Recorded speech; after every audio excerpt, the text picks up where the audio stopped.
Welcome back. I'm that Halloween movie collector, Pat, and I'm going to be doing something today that was a long time coming. Rank the Halloween franchise. Yep, I'm going to do it a little different because everybody knows Halloween's going to be my number one, so there's no mystery there. So I'm going to rank them from 1 to 13. So starting with the OG, my favorite movie of all time, and we're going to work our way up to number 13 and see where we go along the way. I did do this about 6 months ago in the Halloween Collectors podcast with the guys, and I went back and reviewed that, and I actually did switch a couple around. Now the ends came out, had to shuffle that in, and shuffled a few other ones. I mean, obviously the top 4 or 5 pretty much are mainstays. But the other ones, depending on my mood, depending on what I'm in the mood to watch, they tend to fluctuate from point to point. So I figured it's time. So let's rank the Halloween franchise. So number 1, no mystery here, John Carpenter's immortal classic, Halloween from 1978.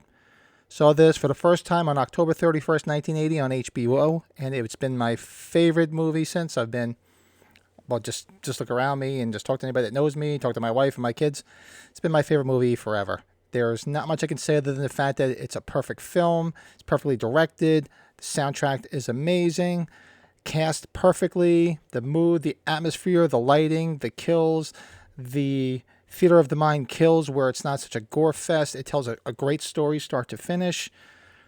I don't know what else I could say about Halloween from 1978 other than it's just a perfect film. And that's easily my number 1. Not too much more to say about it because it's all been said before. So that's my number 1. Duh. And my number 2 probably won't come as much of a surprise to people either. My number 2 is Halloween 2 from 1981. Now, this was the first Halloween film I saw in the theater. Saw it opening weekend in 81 with my brother and some cousins. Scared the crap out of me because you figure in 1981 I was 9 years old. And it was a different landscape back then. So horror movies, you weren't as desensitized to horror as you are now. So yeah, the 9-year-old boy, I scared the crap out of me. Not to mention they were purposely scaring me in the theater because I'm the youngest one there just to scare the shit out of me. And they did. But I love it because it's almost as if you can put them back to back. It's a nice continuation of the original story. I love how they picked up at the end, albeit the flaws at the end, but at the beginning rather of Halloween, where she shot him 7 times and he falls off a different balcony versus in the original movie. I'm not going to go into all the specifics of like the goofs and gaffes and continuity errors in the movies. Just a simple ranking. But Halloween 2, I love it. Dick Warlock did it great. Go check out my video, Who Did It Better, where I compared Nick Castle and Dick Warlock. I'll throw a link up here between the 2 movies because they're my 2 favorite shapes. He did a fantastic job, albeit the robotic, but whatever. It was menacing. It was creepy. It was scary. The kills were amped up a little bit more, obviously, because of the time frame from 78 to 81. Carpenter wanted to inject a little bit more because now he was competing with the rise of the early 80s slasher. Jamie Lee Curtis, albeit she pretty much sat around in the bed most of the time with a really bad wig, but that's given. That's because she got hurt in the first movie, so she'd obviously be in a hospital. And the characters are just the best from start to finish. You have Bud, you have Jimmy, you have all the nurses, Mr. Garrett. It's just so much fun at Haddonfield Memorial Hospital. And Halloween 2 is my number 2. Love this film. My number 3. Now, if this surprises people, I don't understand why. But my number 3 from 2018 is Halloween 2018. I think they did a real good return to form, albeit a little disappointing that they omitted Halloween 2. But I understand why. They wanted to go back to pick up from the original film, and they did a great job. It was shot nice. James Hugh Courtney as the Shape was amazing. Jamie Lee Curtis was top-notch. I love Andy Matichak as her granddaughter. Judy Greer, albeit she had an okay performance. I mean, I know people had some issues with her, but she did what she was supposed to do. The characters in this were fun. I did like the Sartain character until obviously it took a spin and it really turned to shit after that. I thought it would have been cool if he would have been like a Loomis, but I understand that they had to figure out a way to get him in the transport vehicle and for him to get free, so they needed a plot to do this, and I get it. Him putting the mask on, obviously that really pissed a lot of people off, and that really annoyed me too. that scene was the part that really killed part of the movie for me. They could have just, you didn't need to have him put the mask on. But 2018 soundtrack, they brought John Carpenter back with his son and Daniel Davies, and knocked it out of the park. Easily in my top 3 soundtracks. So that also helped it, but it was shot well. David Gordon Green did a real nice job. It was visually, it looked like a continuation of Halloween from '78. So that's why I put it in my number 3 slot. It's got a lot of rewatchability. I enjoy it, and it's just a fun ride. And we'll see where the rest of the trilogy lands on this list. So keep watching. My number 4. It's easy to remember at number 4 because it's Halloween 4. The Return of Michael Myers. Now, they did a great job bringing this back. I remember when I started seeing the commercials back in '88, and I was excited. I was like, wow, they're bringing it back. This is freaking awesome. I was so excited. Went to the theater that weekend, saw it, and it was great. It had the great twist ending where now you're going to think that Jamie Lloyd is the killer because now she's sort of possessed with the spirit of Myers. Just a great, well-shot film. One of the best openings in the franchise. The opening credits, where it's such a great fall Halloween atmosphere that Dwight H. Little filmed in the beginning. So it was just a nice opening, not your typical Halloween opening. Enjoyed it. The characters were lovable, very rememberable. Ellie Cornell was great. Danielle Harris as Jamie Lloyd was just fantastic. You have Brady, who, albeit a dick, but tried to redeem himself at the end. Plus, he's also in another one of my favorite movies, so I really can't hate on him too much. He's in Dazed and Confused, another one of my favorite films of all time. And the story played out nicely. George Wilbur did a nice job as Myers. I mean, Tom Morgan was also in a few of the scenes until they had the changing of the guard. But George Wilbur was good. My only problem with this is the mask. I wasn't the biggest fan of the mask in this movie. And I think they could have did a better job. But it's grown on me, and I've made my peace with it over the years.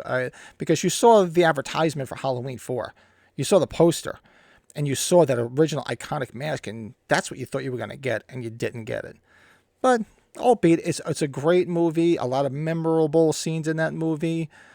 I loved Sheriff Meeker in this. I thought he was a great replacement, so to speak, for Sheriff Brackett. And he was just great in this, and I enjoyed this movie.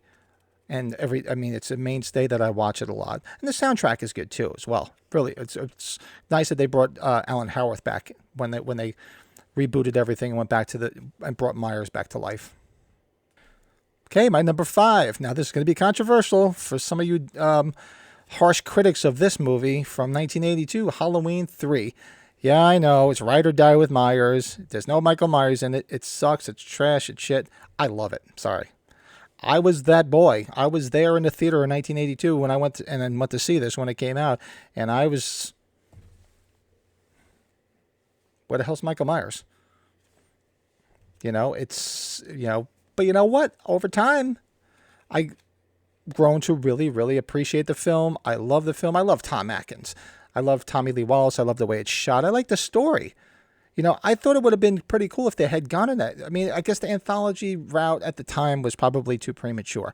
Nowadays, it would have went over well because you have so many different series that are anthologies. But the story plays out nice. It's a nice, creepy Halloween story about an evil mask maker, and then he wants to kill people. He's like a warlock, and then he wants to kill these children, and it's just a fun ride. If you can put aside the whole Halloween aspect of it, that is called Halloween 3, and that was their biggest mistake. Should have just called it Season of the Witch. But I understand they were trying to go the anthology route, so it's apples and oranges at this point. But I enjoy this film. I love Tom Atkins, and I thought he was so great. And this Connell Cochran, the great Dan O'Hurley, played that part so well. And it's just, I enjoy this movie. It lands at number 5, and I know it's going to have its haters, its detractors. Actually, I just did speaking of who did it better, I'll throw a link up here too. I just did a video, Who Did It Better, where I compare the two black sheeps of the big horror franchises. I compare Halloween 3 to Friday the 13th Part 5. The two black sheep of the horror franchises, and who came out on top. Who did it better? Go check it out. It's a lot of fun. But number 5 is Halloween 3, Season of the Witch. My number 6 from 1995, Halloween 6, The Curse of Michael Myers. Now, I'm just including this as one. It depends on which version you like. You like the theatrical version, or do you like the producer's cut? I purposely like a nice blending of the two. But for these purposes, it's obviously being considered as one film. And it was a good return to Myers. I mean, you sat around and you waited around for basically 6 years to find out who the fuck the Man in Black was, because they left you with that cliffhanger in part 5, and I'll get to that. But and you find it was very underwhelming to find. I mean, albeit it was a little clever that they went back to Dr. Wynn, who you see briefly in the first Halloween movie, and he's mentioned in the novel, but this is just strictly the movies. So it was novel that they brought him back, and he's like the keeper at Smith's Grove, and I get it. So they reveal that, but it was a little underwhelming. And within this movie, there was some really good kills. George Wilbur was really good in this, albeit a little bit too stocky as Myers. It must have been eating a little bit too much like me. But he had a great portrayal. He was very menacing. He was actually very scary. This was a very scary version of Myers. I thought it was when I first saw it in 95.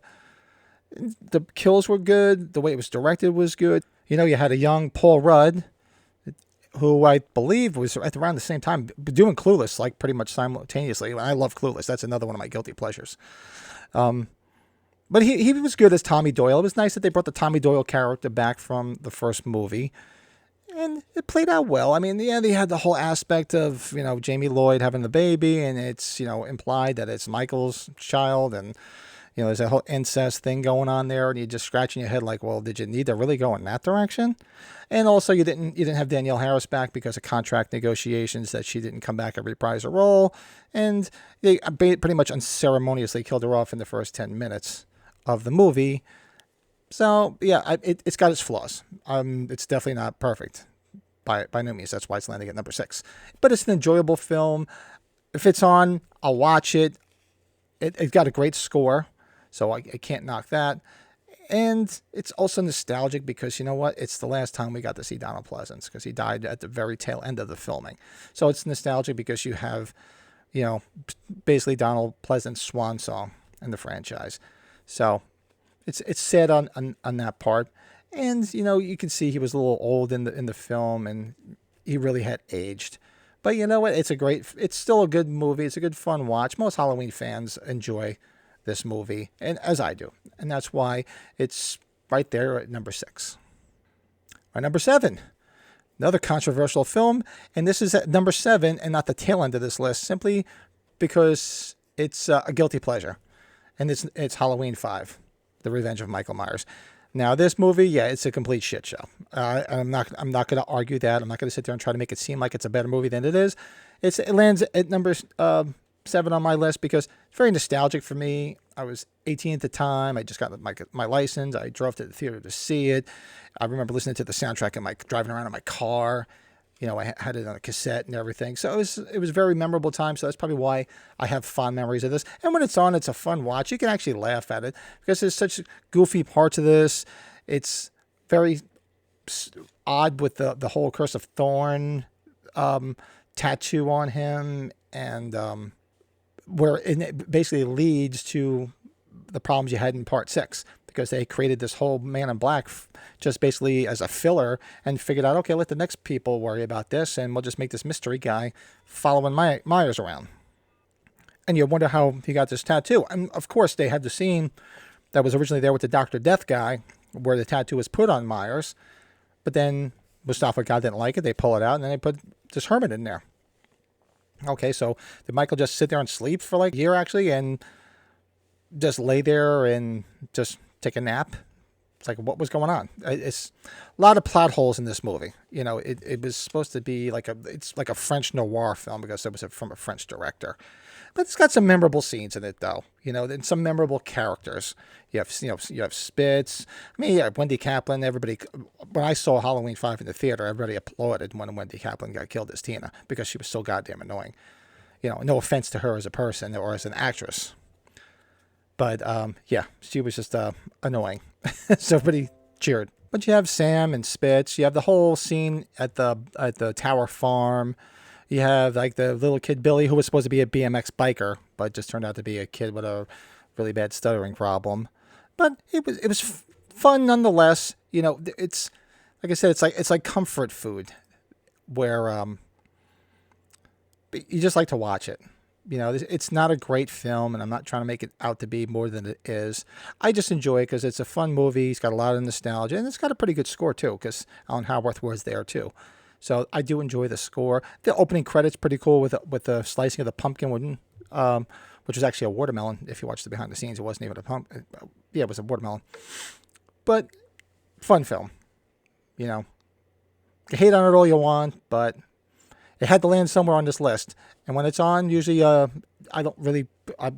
can't say that I break it out of my DVD or stream it all that often, but Halloween time, yeah, when it's on AMC, I'm going to watch it. I'll probably throw it in once or twice. It's a fun ride. Just deal with it and enjoy it. Number 8, 2007, Rob Zombie's Halloween. Now, this lands at number 8. I don't hate this movie by no means. Just everything that came before it, I like a little bit better. Obviously, that's what a ranking is. But I couldn't get past some of it in this to make it a little bit higher. I mean, you get past the whole opening scene in the beginning. Honestly, I could probably deal with the opening scene if it wasn't so much vulgarity and such stupidness there that didn't need to be there. Because once you get beyond that, it's nice where they explore him in Smith's Grove. And then when he breaks out, it's a nice storyline where he breaks out and he goes back, and they do mirror a lot of the original Halloween, but at least it's not a shot-for-shot remake like Psycho was, the Psycho remake, which is complete trash. So Rob Zombie he filmed it beautifully. I thought the cinematography was really nice. Tyler Mane as Michael Myers, fantastic. I mean, maybe a little bit too tall and menacing, but you get used to it. Because it was a shock at the time, because I remember going to see it when it came out, and I was like, holy shit, this Myers is a freaking beast. Holy shit, he's tall compared to what we saw before. But I enjoyed it. The mask, I mean, they had problems with the masks before Zombie took over, but the mask that Zombie had made up for this movie, I thought it was great. Looked fantastic. So, no argument there. And even the whole backstory where he likes to make the masks in, Smith's Grove was kind of cool. You had the escape mask, which was the pumpkin face and everything, and I enjoy that. And I enjoy everything that went on Smith's Grove. And everybody can say Myers should not talk. You know what? Then go back and read the original novelization of Halloween, because he talked when he was in Smith's Grove. Albeit you never saw it on camera, but you saw it there, and I could get past all that. I enjoyed that, and I thought that when I first heard who was cast in the movie, I thought it was genius. I thought Malcolm McDowell as Loomis. I'm like, that was a great choice. I love Malcolm McDowell. Clockwork Orange is one of my favorite films. So I thought that was great casting. Brad Dourif as Sheriff Brackett, another great casting choice. So can't argue that. And it was nice nostalgia. They brought Danielle Harris back, and I did enjoy Scout Taylor Compton as Laurie Strode. I thought she did a real good job. It's a fun movie. It's a fun watch, and depending on which cut, the same thing here. It's going to fall into which cut you like better. The theatrical cut with that particular ending or certain things that they didn't have in there, or the director's cut, which is pretty much the predominant cut that you see these days. So, like I said, I'm just going to rank this as one movie, and I enjoy it. I think it's a lot of fun. And it's really come into its own, because it got a lot of hate when it first came out in 2007, and the first couple of years, a lot of the hardcore fans shit on it, and now it's got a big cult status, big collectors. As you can see, I'm a collector. There's hardcore collectors collecting the Rob Zombie stuff, and it's really come into its own, and it deserves it. I think it's a good movie. I mean, you can complain all you want. Nobody's ever going to be happy. Nothing's ever going to be perfect. Just enjoy it for what it is, and I enjoy it. My number 9. Here we go. This is where it's going to start getting a little bit interesting. From 2021, Halloween Kills. Yes, I know. Evil dies tonight. I get it. And I've said before, mostly on the Halloween Collectors Podcast and other Halloween people that I keep in touch with on YouTube and talk to. Yeah, if you take out the whole Haddonfield Memorial scene, the majority of it, it's a much better film. I mean, it's not a bad storyline. Now at this point, you have to suspend disbelief that he's superhuman, because in the first movie they're trying to make it seem like he's not superhuman, but obviously by part 2 you know he's superhuman, because there's no way in hell he could have survived all that shit and gone on to do Halloween Kills and gotten away. But I enjoyed it. I mean, the flashback scene, oh man, that took me right back to seeing Halloween the first time in 1980 in my parents' living room on Halloween night. The way they shot that, it took me right back, and I loved that. Like, I want to stay in this world. I don't want to leave. Keep me here. Do the whole movie in this world, damn it. So I enjoyed it. It's got some great story parts in there, and then some that are just very disappointing. They brought back all these legacy characters and just basically unceremoniously killed them off one by one. I didn't understand that. I mean, obviously Lindsay Wallace, she survived and she went on to be in Halloween Ends. But why they just brought them back to basically just kill them off, I don't know. I mean, when I first heard they were all coming back, I thought they would have had a more central role and it would have played out a little bit better. But yeah, sometimes directors and writers don't make the best choices, but it's their film. What am I going to do? I do enjoy the majority of it. There's some really good kills in there. I do enjoy the whole scene in the Myers house with Big John and Little John. I thought that was a nice little comic relief, and it was just fun. It was fun to watch. They did a great job building that Myers house, man. Holy shit, that looked fantastic when you saw the Myers house. And nice little twist ending at the end, you know, where he kills off Karen, and then you're waiting to see what's going to happen. So I enjoy Halloween Kills. I mean, yeah, you can rank on it all you want because of all the shit that the social commentary that they stuck down your throat in the middle of the Haddonfield Memorial Hospital, and the whole Evil Dies Tonight nonsense. Yeah, I get it. Believe me, I can tell you, I've watched this movie plenty of times where I just fast forward through the hospital scene. So I'm watching the beginning, the flashback, and I'm watching the end. And it's a much more enjoyable film. I mean, you can cherry pick a few things out of the hospital and it's tolerable, but some of it is just not tolerable. And everybody's got to stop hating on Anthony Michael Hall. He only did what was on the script, on the pages. He's a good actor. I love Anthony Michael Hall. So that's Halloween Kills. That's right where I think it deserves to be. And now I'm preparing for the hate underneath this episode, because I'm putting next at number 10, Halloween Ends. I know there's a few other left in the franchise. Everybody's like, you didn't put them first. Like I said, this is a subjective list. It's just simply my personal taste.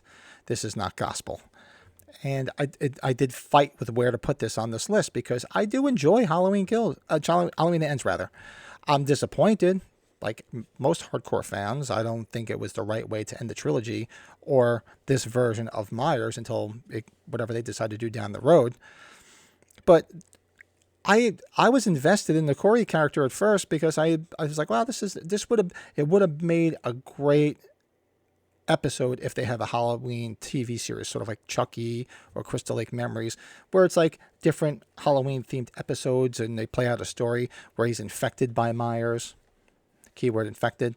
So that would have played out well, but it really didn't belong in this movie, because I mean, funny story, it was like history repeating itself.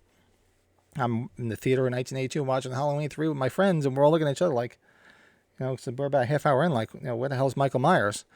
And here I am in 2022 watching it with my daughter, my 16-year-old daughter, and about halfway in, she looks at me and goes, Dad, where's Michael Myers? So it's like history repeating itself 40 years later. So it's got a decent story outside of the whole Corey Cunningham thing. Actually, if you take your time, if you're not a big reader, go on Audible, because it's an audiobook. Go get the novelization of Halloween Ends. It's a lot better than the film. There's so much they left on the table that's on those pages that they should have put in the movie, and it would have been a better movie. There's a lot more they could have focused on, and that they could have took from the novelization about Myers, and they could have put it to film, and they didn't for whatever reason. I mean, the Corey thing is in there, don't get me wrong. It's all there. But there's a lot more Myers in the book that they should have put in the film. So I'll leave it at that.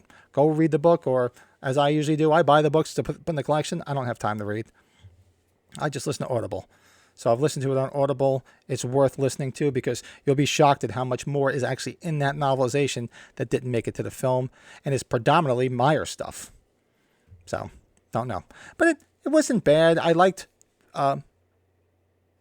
how it progressed with the Laurie Strode character, albeit I don't know how she just turned 180 degrees from being this prepper, Rambo girl to all of a sudden to try to be a happy homemaker. But I guess it's supposed to be 4 years later. She battled her demons, like they said, and if you read the book, you'll read a little bit more about it. But it was a nice way it played out. I would have liked the ending scene at the end to have been a little bit longer in the kitchen. I mean, it was cool. It had some great kills in it. I will say that there was a lot of great kills in it. The Corey Cunningham character, I didn't mind it. It would have been okay if they shadowed each other and they really didn't cross paths, so to speak, because it kind of, the whole scene where he comes in and takes the mask away from him, that was the worst. Or where they're sort of tag teaming with each other, that doesn't make any sense to me either. So it's a fun watch. If you give it another shot, and I'm seeing more and more people coming around to it that are starting to enjoy it a little bit more upon rewatching. So I'd say give it another shot. And my biggest advice about this movie, and I put it on this list probably because of the novelization, spend the time and read the novelization. It's a lot better, and you'll probably appreciate the movie a little bit more too. And my number 11 from 1998, Halloween H2O. I was super excited when they announced that Jamie Lee Curtis was coming back to the franchise. I thought, wow, this is going to be great. It's going to be a return to form. Wasn't so great about the story. I mean, taking place in California, she changing her name. It's, everybody's heard the same cliche over and over again. It's like an episode of Dawson's Creek, and it really kind of is. It doesn't age well as far as I'm concerned. It's outdated now because of the way it looks and the storyline. I mean, there's some good moments in it. Christopher Durand as Michael Myers was okay. It wasn't bad, but it was just okay. Jamie Lee Curtis's performance wasn't so bad in it. I do like the characters in it. I love LL Cool J in it because he was the somewhat comic relief. I did enjoy it, the little bit homages to the original here and there. And it was a fun take on it, but not one of my favorites. And I think it's the shortest one in the franchises, as far as I remember. So it does go by pretty quick. So it's some okay kills. Actually, not a lot of kills. It's not very graphic by no means, which, is indicative of the way the original Halloween was too. But number 11, I don't have much to say about it. It's just there, and, it was a precursor to, what's coming. My number 12 from 2009, Rob Zombie's Halloween 2. I don't despise this movie. Some people don't really despise it. I mean, there's a lot of Rob Zombie people out there that love it, and there's a lot of people out there that champion this film for the way it went into a different direction, the way it's shot, its brutality, and I don't dislike it. It's kind of low on my list just because it's sort of the same way I could describe H2O. It's there. It's if it's on TV, I'll watch it. Do I reach for it in my collection and watch it all that often? No. My favorite thing about this movie, honestly, is the soundtrack. Because if you guys watch it, the band that's there, Captain Clegg and the Night Creatures, is a band that Rob Zombie put together, and they actually did put out a CD at the time with some of the songs that were in the film from the Phantom Jam. And the rest of the songs, if you like rockabilly or psychobilly, which I love, I can't recommend it highly enough. Go check out Captain Clegg and the Night Creatures. It's really, really good, if that's the kind of music you like. But the story, was okay. I didn't mind the hobo thing. I mean, realistically, if he's walking around all this time, he's going to have long hair. He's going to have a big beard because it's not like he's grooming himself. So I get that. I didn't like the Loomis twist. Turning a beloved character like Loomis into a dick. I didn't appreciate that at all. I have no fault against Malcolm McDowell. That was the role he was given. So, and he did with it what he could. So, wasn't a big fan of the way he was portrayed. And you can go back to Tyler Mane, who, was an effective Myers. I enjoyed him as Michael Myers. I thought he was brutal, and if you want a brutal Myers, he was probably the most brutal one that we've had so far. And the characters in it, they were just as far as I'm concerned, fodder for the movie. There was nothing really stand out to write home about. It was a nice little cameo from Howard Hessman because I was a big fan of KRP as a kid, so it was nice to see him in there as Uncle Meat. And the other characters, forgettable. Annie was kind of a bitch in it. I mean, albeit, that's the way the character's written. No fault of Danielle Harris. Scout was kind of whiny and screaming through it. It was kind of the movie could just, her performance kind of gave me a headache. Just a lot of crying and bitchiness, and is it the worst movie I've ever seen? No, not by a long shot. And admittedly, if I put on the TV or something on, and if it's on, I'm gonna watch it. It's not, the worst. The worst is yet to come. And unlucky number 13. I'm sure you figured out by now because it didn't make any of the other slots. From 2002, Halloween Resurrection. Now, is this the worst movie I've ever seen? No. But in my opinion, the worst Halloween movie? Yeah. I mean, of course, it's got some redeeming values here and there. The way the metrosexual Myers mask was lit. At certain points, it looked okay. So I didn't like the whole idea of it. It does not age well by no means because it was groundbreaking at the time because of the type of electronic equipment they were using, because that was kind of big back in 2002, where you had the little notepads and you can go back and forth and sort of like texting, so to speak, or emailing instant messengers. It was what it is what it was. The only thing redeeming about this movie was the Myers house that they built. It could easily have passed off as a Myers house versus some of the other versions of the Myers house. It had forgettable characters, very boring, albeit pretty, final girl, and one of the worst lines in history. Not in history, I should say, in the franchise, where you got Busta Rhymes talking like a bitch to Michael Myers and kicking him, karate kicking him. It's trick or treat, motherfucker. I'm sorry. This is my opinion. This is not gospel. This is just simply my ranking. So I put it at the bottom of my list. If it's on, I'll probably sit through it and watch it. The kills were, not very, fun, rememberable. I mean, some of them were pretty brutal. She gets beheaded. The one, Thomasine Nicholas, gets pulled in through the mirror. Some of it was okay. He fries at the end, and you think he's dead, and then he opens up his eyes, and thankfully they didn't pick up after this movie. There were some treatments, for those hardcore Halloween fans. If you haven't read Taking Shape 1 and Taking Shape 2, go read them or do the audiobooks like I usually do. And there's a lot of information on how they were going to go with the franchise after this. There's a reason why it stalled for a couple of years, because there was a lot of different treatments, and some picked up from this and some didn't.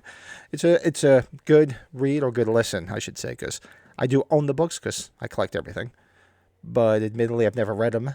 I just do the audiobook, so I've listened to them several times.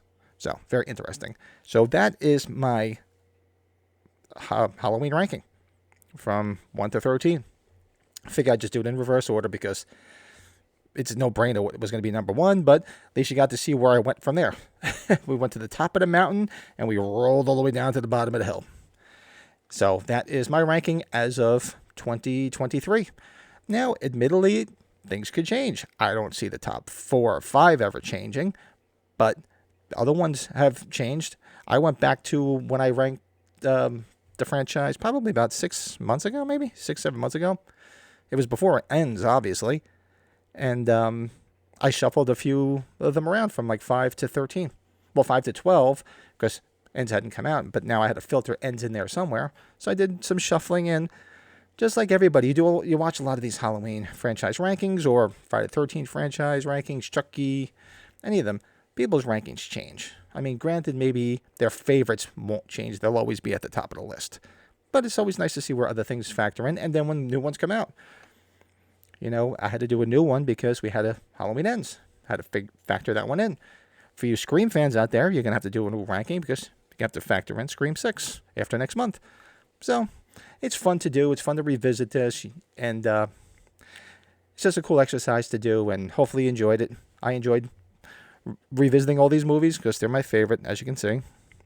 So going forward with this, probably going to do some rankings of some of the other franchises. We did rank a lot of them on the podcast. So I'm probably going to go back and revisit a lot of them and see where they stand and just do another ranking. Just because when I do this, I tend to go back and maybe rewatch some of them, revisit some of the stuff. And it's nice because I'm a horror fan. So it's nice to go back and check it out again and have fun with it.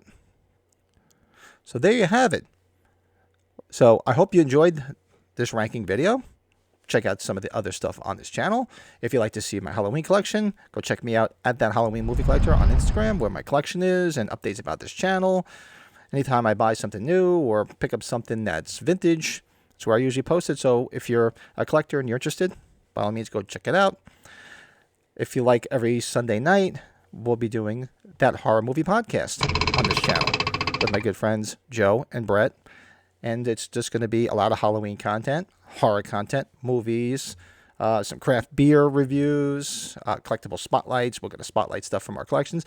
And we're just going to evolve in top 5 rankings and guests as we move forward. It's going to be a lot of fun. So be sure to check it out every Sunday night, 8 p.m. Eastern Time. For you collectors out there, be sure to go check out Halloween and Michael Myers Collectors Group over on Facebook, over in Facebook land, I should say, where everything's posted about if you want to buy masks, Halloween collectibles, and find out what's going on in the franchise. Go check it out. Also, That Halloween Movie Collector is on Twitter. That Halloween Movie Collector. Simply remember, it's basically just updates about stuff going on this channel and some other fun stuff. So if you want to check it out and you're in the Twitter world, give it a check out. And also while you're there, check out That Horror Movie Podcast Twitter page for updates on the podcast and other information. Might as well be there. Like them both. And That Horror Movie Podcast, we do have a Facebook group where we updates about the channel, what we're doing on the podcast. We're going to start doing some rankings and some polls in there and get some ideas of some stuff you guys would like to see. So be sure to check that out in Facebook land when you're there too. And there you go. I think that's it. I think I got everything in there. Got my ranking in there. This was really a lot of fun. Actually, think I might go watch a Halloween movie tonight. Now I'm a little inspired going through my list here, and I just have to pick, from 13 movies now. So, admittedly, the ones at the bottom are probably not the ones I'm going to pick tonight, but I'll pick up something cool, and I'll sit in my Halloween cave in my Halloween clothes and just geek out on Michael Myers. So I hope you enjoyed this.